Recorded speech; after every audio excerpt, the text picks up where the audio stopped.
One,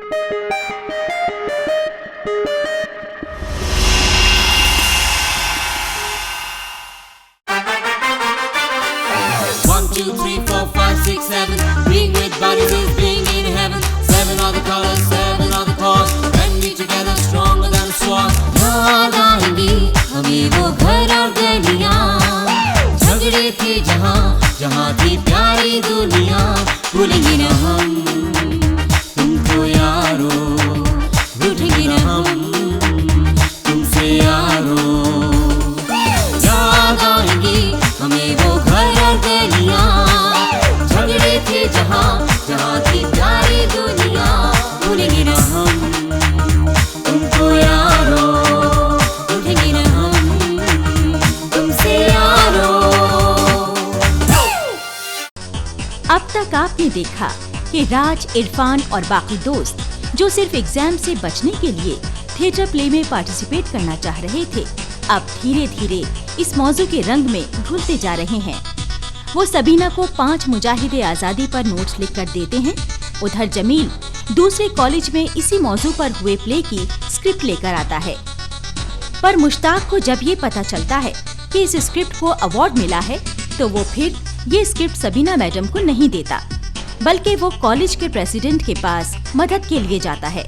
college का president Sabina पर राज वगैरह की मदद का इल्जाम लगाता है, तो प्रिंसिपल ये फैसला करते हैं कि अब ये फैसला पूरे कॉलेज के सामने होगा कि दोनों टीमों में से किसको जानकारी ज्यादा है और कौन प्ले करने का हकदार है, और ये फैसला होगा क्विज के जरिए। उधर प्रेसिडेंट जफर सनी, इरफान और राज को पिटवा देता है ताकि वो लोग क्विज कंपटीशन में आ ही ना पाएं। उधर जेबा राज को बताती है कि उन पर हमला कॉलेज यूनियन के प्रेसिडेंट ने करवाया था। ताक की टीम यानी टीम बी को मिले हैं 95 नंबर और टीम ए को मिले हैं 85 नंबर। आइए देखते हैं आगे क्या होता है। खल्क खुदा की, मुल्क बादशाह का और हुक्म सूबेदार बहादुर का। बहुत खूब। खलक खुदा की, मुल्क बादशाह का, हुक्म सूबेदार बहादुर का, यानी अब अंग्रेजों का कुछ भी नहीं है हिंदुस्तान में।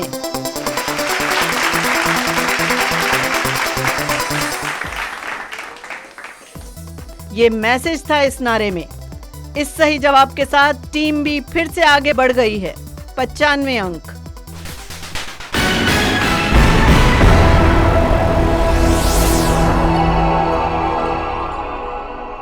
अब 8वां सवाल। लाहौर की ट्रिब्यून अखबार ने किस क्रांतिकारी की मौत पर लिखा, a man died a hero and martyr to a noble cause, और क्यों लिखा?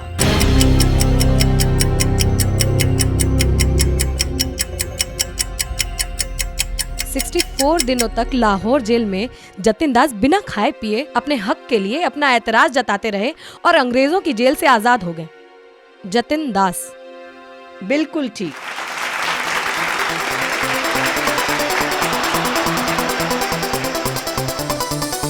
चौसठ दिनों तक जतिन दास लाहौर जेल में बिना खाए पिए अपने हक के लिए अपना एतराज जताते रहे और अंग्रेजों की जेल से आजाद हो गए।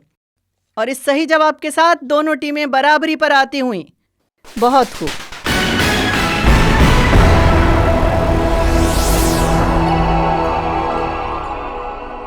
अगले 2 सवाल बहुत सेंसेशनल होने वाले हैं। थिएटर में सबकी बढ़ती हुई बेचैनी साफ दिखाई दे रही है। और अब पूछते हैं टीम बी से 9वां सवाल। अंग्रेजी फौज में आखिरी बगावत किसने की?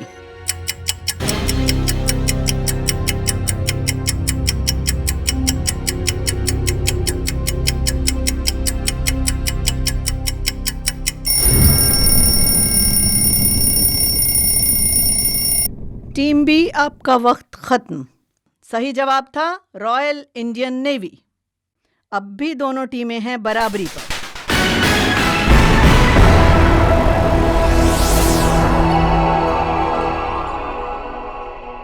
टीम ए के पास खोने को कुछ नहीं। अगला सही जवाब उन्हें जीत दिला सकता है इस क्विज कॉन्टेस्ट में। और अगर टीम ए का जवाब गलत होता है तो दोनों टीमों को बराबर का इनाम मिलेगा। तो आइए खत्म करें इस कश्मकश को कि जीत का सेहरा किसके सिर बंधेगा। और टीम ए के लिए ये आखिरी सवाल। तो सवाल ध्यान से सुनिए। आईएनए किसने बनाई, इसकी नींव किसने डाली? सुभाष चंद्र बोस ने।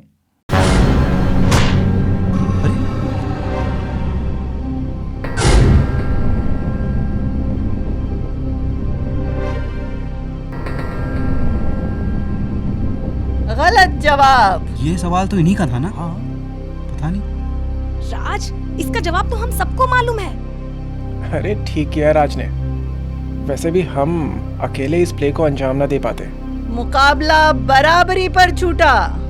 दोनों टीमों को बहुत बहुत मुबारक।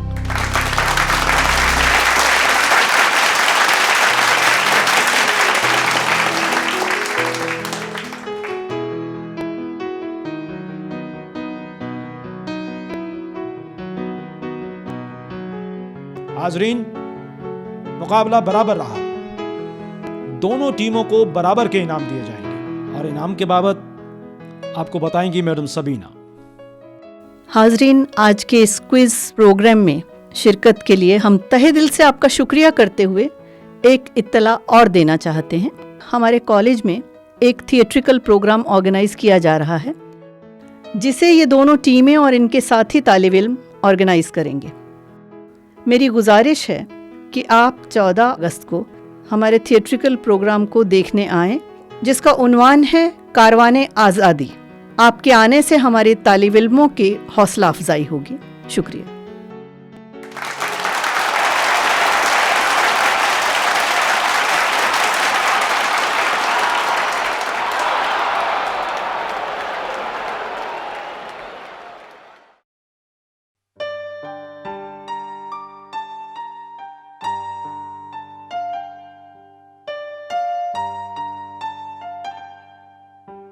याद आएंगी हमें वो घर और गलियां, झगड़े थे जहाँ जहाँ थी प्यारी दुनिया।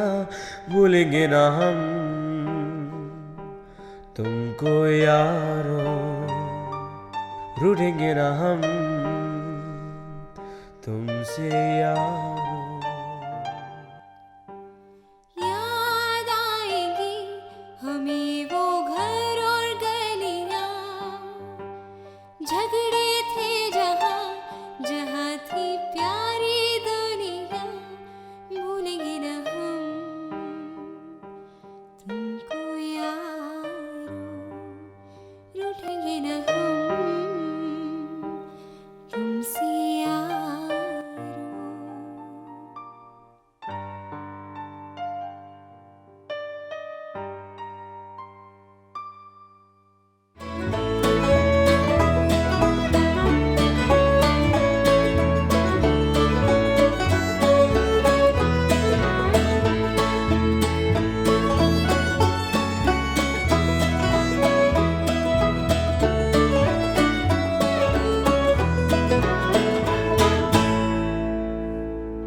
अरे ये मंगल पांडे का मेकअप देखो, कितना अच्छा हुआ है। और इसके साथ कंपेयर करो, हूबहू वही मेकअप हुआ है।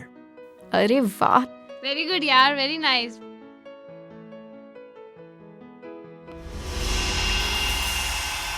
हाँ जमील, प्रोडक्शन का क्या स्टेटस है? रिच, सब तैयार है। मुश्ताक और इरफान इशफाक को टिप्स दे रहे हैं। बस उन्हीं का रोल ज्यादा है, बाकी तो इफेक्ट्स हैं। हाँ, मगर कैरेक्टर बहुत इम्प्रेसिव होना चाहिए, क्योंकि ये गजल गाते हुए स्टेज से गुजरते हैं। तो इन्हें 2 मिनट में ऑडियंस को टिकर एंड टच करना है। चलो चलकर देखते हैं कि रिहर्सल कैसी चल रही है। हाँ हाँ, चलो चलो।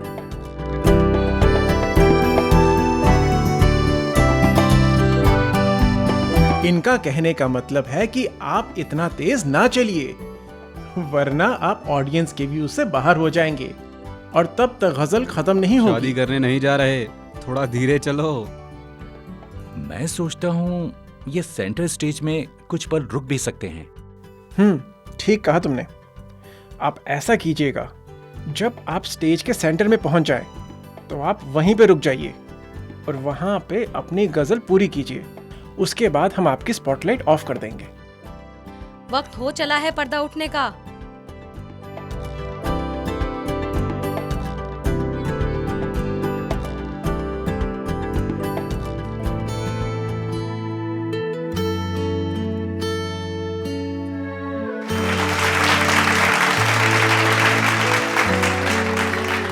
नमस्कार, आदाब एंड हेलो फ्रेंड्स। हम पूरी टीम समेत आप लोगों का खैर मकदम करते हैं। हमारे प्ले का नाम है कारवाने आज़ादी। इस प्ले में हम आपको हिंदुस्तान के कम जाने माने मुजाहिदीने जंगे आज़ादी के सफर से रूबरू कराएंगे। तो आइए शुरू करते हैं हमारा आज का प्रोग्राम।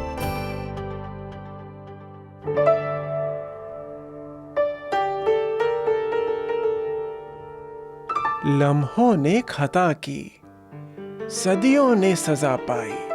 हिंदुस्तान की तारीख में वो लम्हा था सन 1616 का, जब मुगल बादशाह जहांगीर ने सर थॉमस रो की दरख्वास्त पर हिंदुस्तान में ईस्ट इंडिया कंपनी को मुगल सल्तनत के किसी भी कोने में तिजारत करने और फैक्ट्री खोलने की इजाजत दे दी थी।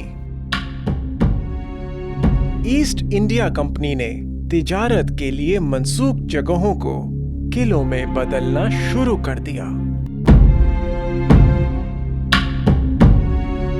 खुद की हिफाजत के नाम पर मुसल्ला फौज रखनी शुरू कर दी और फिर तिजारत में रियासतों के नाम पर, उनके हक के नाम पर, उनकी मदद के नाम पर उन इलाकों के हुक्मरानों के साथ उलझना शुरू कर दिया।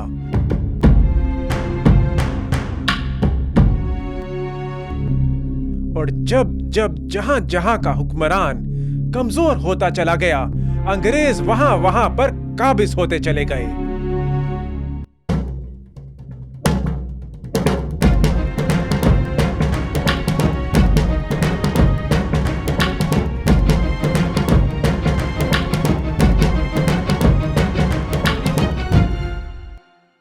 (1757) में सिराजुद्दौला को हराने के बाद अंग्रेज बंगाल के हाकिम बन बैठे। मराठों के कमजोर होने पर गुजरात और मुंबई तक के हिंदुस्तान को ताजिरों की फौज ने रौंद डाला। 1799 में टीपू सुल्तान की मौत के बाद मैसूर पर भी ताजिरों ने अपना परचम फहरा दिया।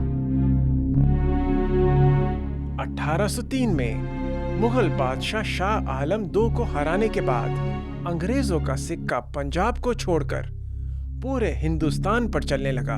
पंजाब को हड़पने में बस एक ही मुश्किल थी, शेरे पंजाब महाराजा रणजीत सिंह। महाराजा रणजीत सिंह की मौत के बाद अंग्रेजों ने पंजाब पर भी हमला कर दिया और सारा हिंदुस्तान उनके कब्जे में आ गया और सारे हिंदुस्तानी गुलाम हो गए। 20 करोड़ हिंदुस्तानियों को कुछ लाख अंग्रेजों ने गुलाम बना दिया। भारत माता को बेड़ियों में डाल दिया गया।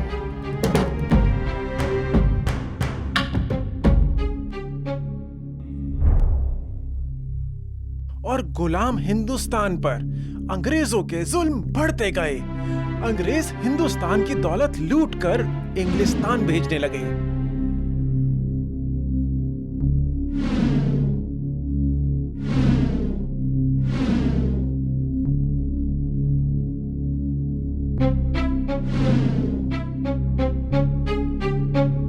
हिंदुस्तान की दौलत हशमत जो कुछ थी, जालिम फिरंगियों ने बर्बरता से लूटी।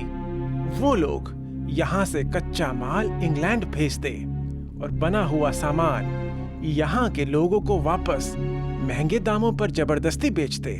अंग्रेज अलग अलग सूबों के हुक्मरानों से मनमानी रकम वसूलने लगे और ये सिलसिला हिंदुस्तानियों पर कहर बन के टूटा। और तब जागे हिंदुस्तानी। राजे भी, महाराजे भी, बादशाह भी और हुक्मरान भी, किसान भी और जमींदार भी, आम हिंदुस्तानी जाग उठा।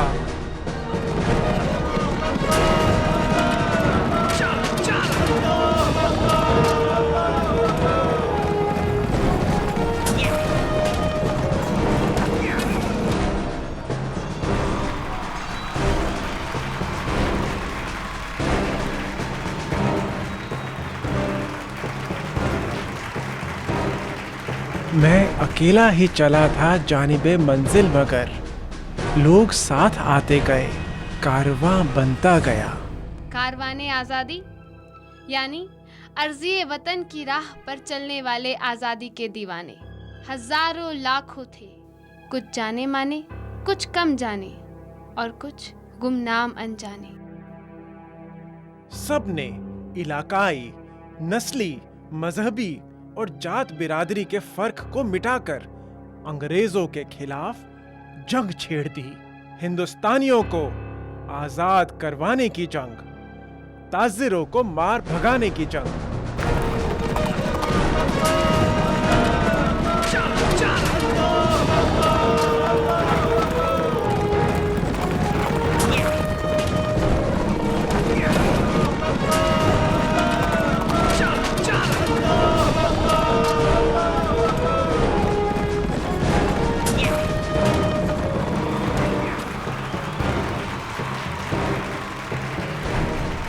ताजिर जिन्होंने हैवानियत की हद तक जुल्म ढाए निहत्थे हिंदुस्तानियों पर। और फिर उठ खड़े हुए हिंदुस्तानी अलग अलग सूबों में, अलग अलग माशरे के। बेलोर में 1806 को हिंदुस्तानी सिपाही 10 जुलाई 1806 की सुबह 3 बजे बगावत में उठ खड़े हुए। इसमें हिंदू भी थे, मुसलमान भी। और इस बगावत की वजह थी कि अंग्रेज अपनी फौज में जो सर पर पहनने का टोप या हैट पहनने को देते थे, उसमें सूअर की खाल लगी होती थी। और ये बगावत 350 हिंदुस्तानी फौजियों को मारकर कुचल दी गई। और फिर चलने लगी जंगे आजादी की आंधी। 1816 से 1832 तक कच्छ में बगावत हुई। मैसूर में 1830 की बगावत। 1831 में हुई कोल बगावत। 1855 में संथालों की बगावत। बंगाल में सन्यासियों की बगावत। दक्षिण में पोल बगावत। भीलों का इनकलाब। खासी बहादुरों की नॉर्थ ईस्ट इंडिया में अंग्रेजों की मुखालफत। और फिर चली 1857 के गदर की पहली गोली मंगल पांडे की बंदूक से। मेरे फौजी साथियों, बस वहीं रुक जाइए। देखिए, मेरे पास मत आइए। ये बंदूक पूरी भरी हुई है और आज मैं क्या कर बैठूं मुझे खुद को नहीं मालूम। इसीलिए कोई भी मेरे करीब ना आए। क्या आप सब लोग नहीं सोचते कि ये मुट्ठी भर अंग्रेज अपने से कई गुना ज्यादा हिंदुस्तानी फौजियों से काम करवाते हैं, हुक्म चलाते हैं हम पर। जब चाहते हैं अपनी मर्जी का कानून बना देते हैं। मालिक बन गए हैं ये हमारे। इन्होंने ये दिखा दिया है हम कायर हैं। हम में हिम्मत नहीं है उनका सामना करने की। नहीं, हम कायर नहीं हैं, हम वीर हैं, वीर।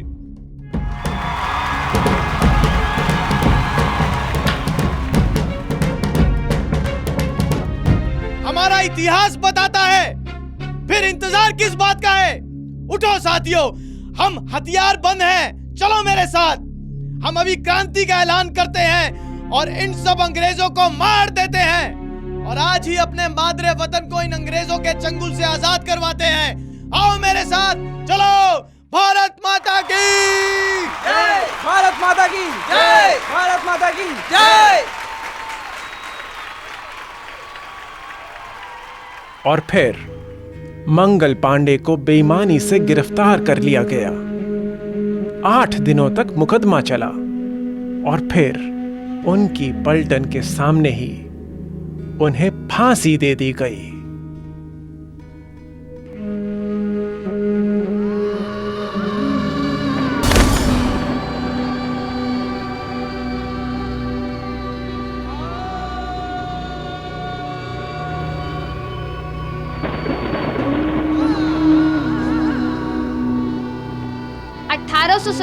का गदर मेरठ से शुरू हो चुका था, जिसमें आम हिंदुस्तानी भी उठ खड़ा हुआ था और राजे महाराजे भी। इसमें साधुओं और मुसलमान फकीरों समेत हजारों लोग बगावत को गांव-गांव, शहर-शहर फैलाने में जुट गए। बिहार में पंडितों और मौलवियों ने मिलकर गदर को बढ़ाया।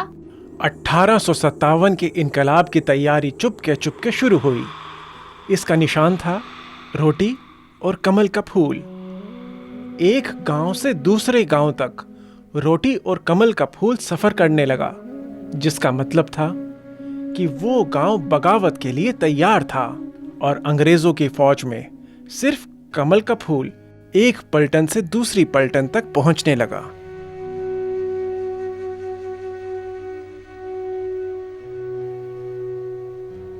हिंदुस्तान में जहां वतन परस्त और गुलामी की जंजीरों को तोड़ फेंकने को लाखों लोग तैयार थे, वहीं दर्जनों मीर जाफर और सादिक भी अंग्रेजों को इस बगावत की इत्तला देने को ललक रहे थे।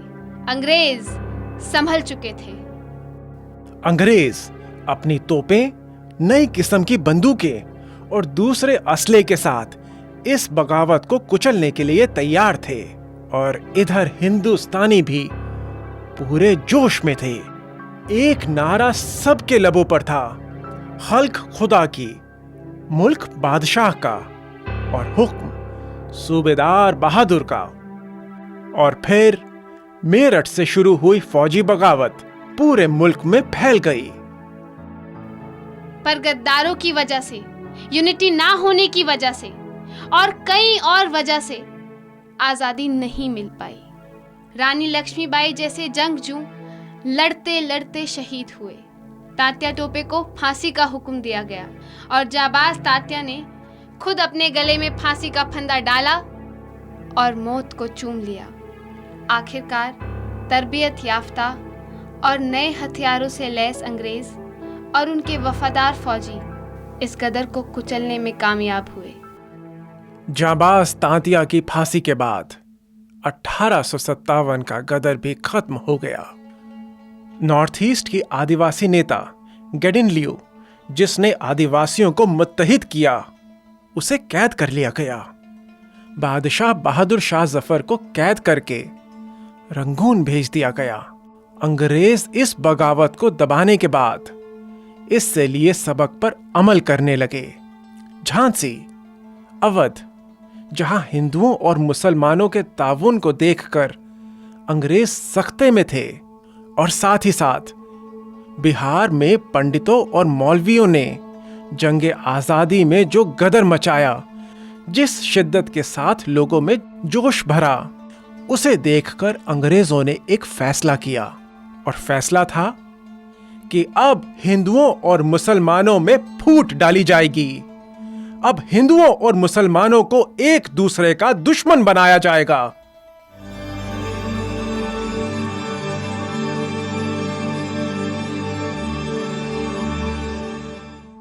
1 नवंबर 1857 के दिन हिंदुस्तान को हुकूमत बरतानिया ने अपने हाथों में ले लिया। अब हिंदुस्तानी ईस्ट इंडिया कंपनी का नहीं, इंग्लिस्तान का गुलाम था और हिंदुस्तानी अंग्रेजों का गुलाम।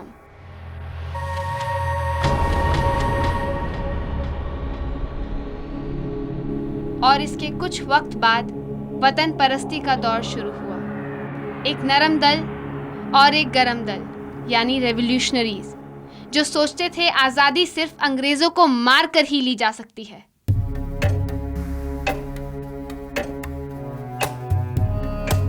अपनी जान की परवाह किए बगैर दर्जनों गुट बनने लगे, हिंदुस्तान में भी और हिंदुस्तान के बाहर भी। आजादी के मतवाले निकल पड़े, हथेली में अपनी जान लिए, भारत माता की बेड़ियां काटने के लिए। ये आवाज कैसी? ये नज्म तो अशफाकुल्लाह खान की है। ही समझा किए मरना क्या है।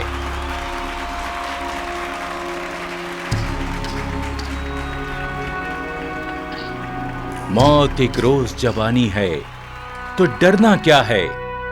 हम सदा खेल ही समझा किए मरना क्या है। वीर को मौत से हमने नहीं डरते देखा, तख्ते मौत पे भी खेल ही करते देखा। बुज़दिलों को ही सदा मौत से डरते देखा, गो की 100 बार उन्हें रोज ही मरते देखा।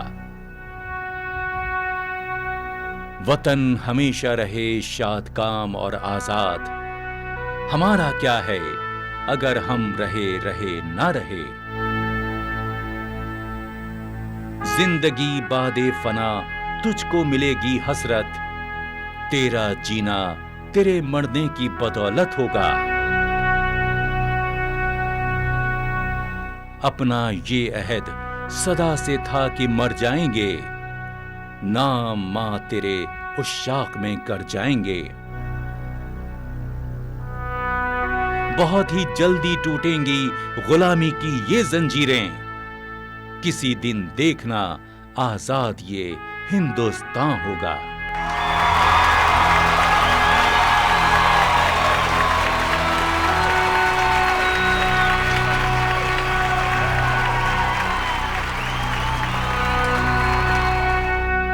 वाह, क्या जज्बा है, हाल दिल इन अशार में कह डाला। और क्या दोस्ती है, एक पक्का नमाजी, एक सच्चा मुसलमान और दूसरा पक्का आर्य समाजी। मगर दोनों जात पात और बिला तफरीके मजहब अपने मुल्क को आजाद कराने की जुस्तजू में मुब्तला।